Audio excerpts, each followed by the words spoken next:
காரில் சென்ற மாஜி எம்எல்ஏக்கள். டிப்பர் லாரியில் வந்த யமன்.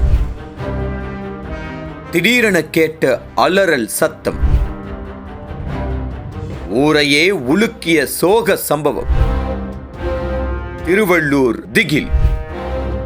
திருவள்ளூர் மாவட்டம் பொன்னேரி அருகே உள்ளது மணலி புதுநகர் நாப்பாளையம். இந்த பகுதியைச் சேர்ந்தவர் அதிமுக முன்னாள் சட்டமன்ற உறுப்பினராக இருந்தவர் ரவிக்குமார். இவருக்கு 63 வயதாகிறது. திருவள்ளூர் வடக்கு மாவட்ட எம்ஜிஆர் மன்ற இணை செயலாளராகவும் பல ஆண்டுகளாக இருந்து வந்துள்ளார். மேலும் கடந்த 1991 முதல் 1996 வரை நடந்த அப்போதைய முதலமைச்சர் ஜெயலலிதா தலைமையிலான ஆட்சியில் அதிமுகவின் பொன்னேரி சட்டமன்ற உறுப்பினராக இருந்திருக்கிறார். இதற்கிடையே ரவிக்குமார் திண்டுக்கல் தொகுதியில் அப்போதைய சட்டமன்ற உறுப்பினரான நிர்மலாவை திருமணம் செய்து கொண்டார். இப்படியே ஒரே வீட்டில் 2 சட்டமன்ற உறுப்பினர்களோடு மகிழ்வாக வாழ்ந்து வந்துள்ளனர்.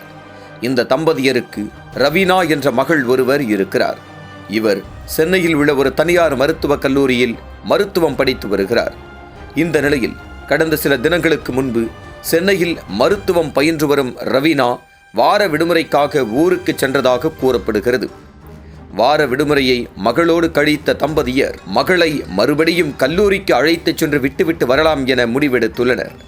அதன்படி விடுமுறை முடிந்த நிலையில் சென்னையில் உள்ள மகளின் கல்லூரிக்கு ரவிக்குமார் தமது காரில் மனைவி நிர்மலாவுடன் சென்று மகளை விட்டுவிட்டு திரும்பி வீட்டுக்கு சென்றுள்ளார்.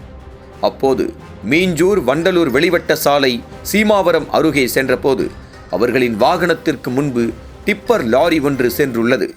அந்த டிப்பர் லாரியின் பின்பு வேகமாக சென்ற ஸ்கார்பியோ கார் திடீரென அதிவேகமாக மோதி உள்ளது.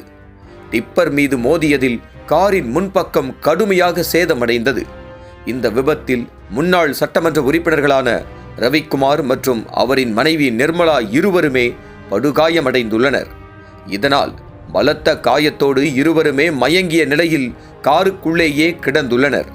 அதே சமயத்தில் இந்த விபத்தை நேரில் பார்த்த சிலர் அங்கு ஓடி உதவ முற்பட்டுள்ளனர்.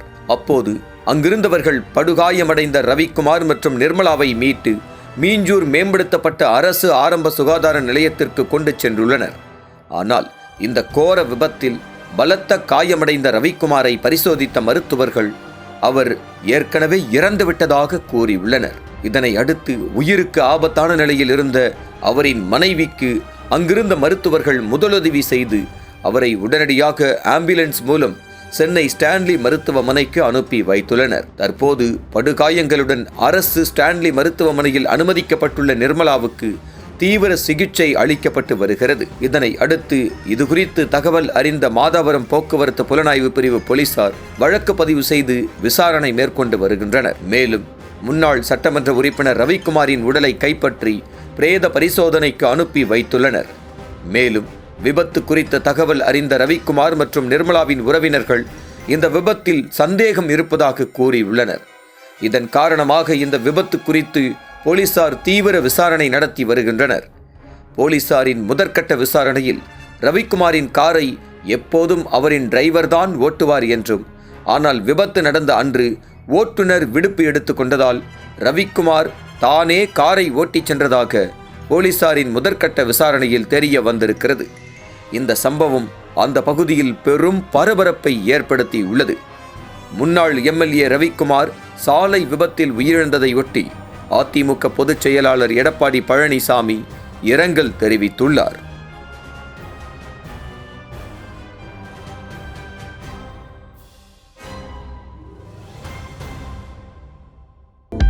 அனல் பறக்கும் செய்திகளை அப்டேட் செய்து கொள்ள நக்கீரன் களத்தை இப்பவே சப்ஸ்கிரைப் பண்ணுங்க.